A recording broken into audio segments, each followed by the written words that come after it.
Welcome to future vision study centre Salem. இந்த வீடியோவில் unit 8 optics and ஸ்பெக்ட்ரோஸ்கோப்பிலிருந்து stimulated எமிஷன்னா என்ன அப்படிங்கிறது டிஸ்கஸ் பண்ண போகிறோம். ஒரு லேசர் ஆக்ஷன் நடக்கணும் அப்படின்னா அதுக்கு 2 கண்டிஷன் சாட்டிஸ்ஃபை ஆகிருக்கணும். ஒன்று ஸ்டிமுலேட்டட் எமிஷன், இன்னொன்று பாப்புலேஷன் இன்வர்ஷன். பாப்புலேஷன் இன்வர்ஷன்னா என்ன அப்படின்னா, யூஸ்வலாக ஒரு சிஸ்டமில், ஒரு சப்ஸ்டன்ஸில், ஒரு மெட்டீரியலில் most of the atoms and molecules ground ஸ்டேட்டில் தான் இருக்கும்.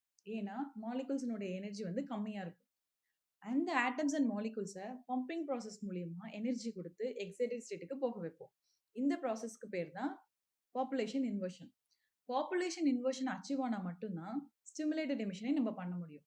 அப்போ ஸ்டிமுலேட்டட் எமிஷன் நடக்கணும் அப்படின்னா most of the atoms and molecules எங்கே இருக்கணும்? எக்ஸைட்டட் ஸ்டேட்டில் இருக்கணும்.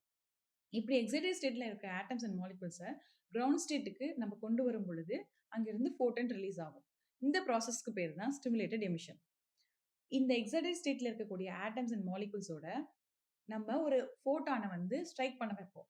அந்த ஃபோட்டானோட எனர்ஜி எவ்வளோ இருக்கணும் அப்படின்னா, எனர்ஜி ஸ்டேட்டுக்கும் எக்ஸைட்டட் எனர்ஜி ஸ்டேட்டுக்கும் கிரவுண்ட் ஸ்டேட்டுக்கும் எனர்ஜி டிஃப்ரென்ஸ் எவ்வளோ இருக்கோ அந்த டிஃப்ரென்ஸ்க்கு ஈக்குவலாக இருக்கணும். அப்படின்னா மட்டும்தான் அந்த இன்ஸ்டன்ட் ஃபோட்டான் இங்கே இருக்கிற எக்ஸைட்டட் ஸ்டேட்டில் இருக்கக்கூடிய ஆட்டம்ஸ் அண்ட் மாலிகூல்ஸை ட்ரிகர் பண்ண முடியும். அப்படி ட்ரிகர் பண்ணாதான் அந்த எக்ஸைட்டட் ஸ்டேட்டில் இருக்கக்கூடிய ஆட்டம்ஸ் அண்ட் மாலிகூல்ஸ் கிரவுண்ட் ஸ்டேட்டுக்கு வரும்.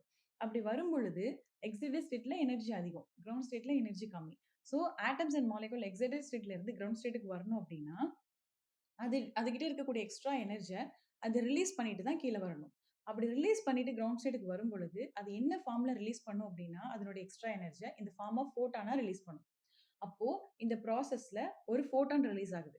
அது மட்டும் இல்லாம இந்த ஆட்டம்ஸ் அண்ட் மாலிகூல்ஸை எக்ஸைட்டட் ஸ்டேட்ல இருந்து கிரவுண்ட் ஸ்டேட்டுக்கு கொண்டு வரதுக்கு ட்ரிகர் பண்றதுக்கு ஒரு இன்ஸ்டன்ட் ஃபோட்டான் யூஸ் பண்ணுவோம். அந்த இன்ஸ்டன்ட் ஃபோட்டானும் இந்த ஸ்டிமுலேட்டட் ஃபோட்டானோடய வெளியில வந்துடும். அப்படி பார்க்கும் பொழுது இந்த ப்ராசஸ்ல 2 ஃபோட்டான் ரிலீஸ் ஆகும். அந்த 2 ஃபோட்டான்ல ஒரு ஃபோட்டான் இன்சிடென்ட் ஃபோட்டான், இன்னொரு ஃபோட்டான் ஸ்டிமுலேட்டட் எமிஷனால எமிட் பண்ணப்பட்ட ஃபோட்டான். இந்த 2 ஃபோட்டானையும் கம்பேர் பண்ணி பார்க்கும்போது அது ஒரே ஃபேஸ்ல இருக்கு, ஒரே டைரக்ஷன்ல இருக்கு, ஒரே வேவ் லென்த்ல இருக்கு, ஒரே ஃப்ரீக்வன்சில இருக்கு. அதனால இந்த ஃபோட்டான்ஸை க்ளோன் ஃபோட்டான்ஸ் அப்படின்னு சொல்லுவாங்க. இப்போ பார்த்த இந்த கான்செப்ட்ல இருந்து ஒரு கொஸ்டின் டிஸ்கஸ் பண்ணலாம். What makes the photon released during stimulated emission unique compared to ordinary light emission? Ordinary light எமிஷனோட கம்பேர் பண்ணுறப்போ ஸ்டிமுலேட்டட் எமிஷன்ல இருந்து என்ன வேரியேஷன் இருக்குன்னு கேட்குறாங்க.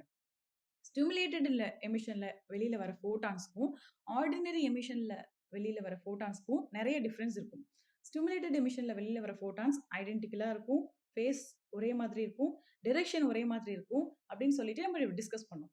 So according to that option B is a correct answer. It is identical in wavelength, phase, direction and polarisation to the light அப்படிங்கிறது correct answer. Next என்ன கான்செப்ட்ல இருந்து எந்த மாதிரியான வீடியோஸ் வேணும் அப்படிங்கிறத கமெண்ட்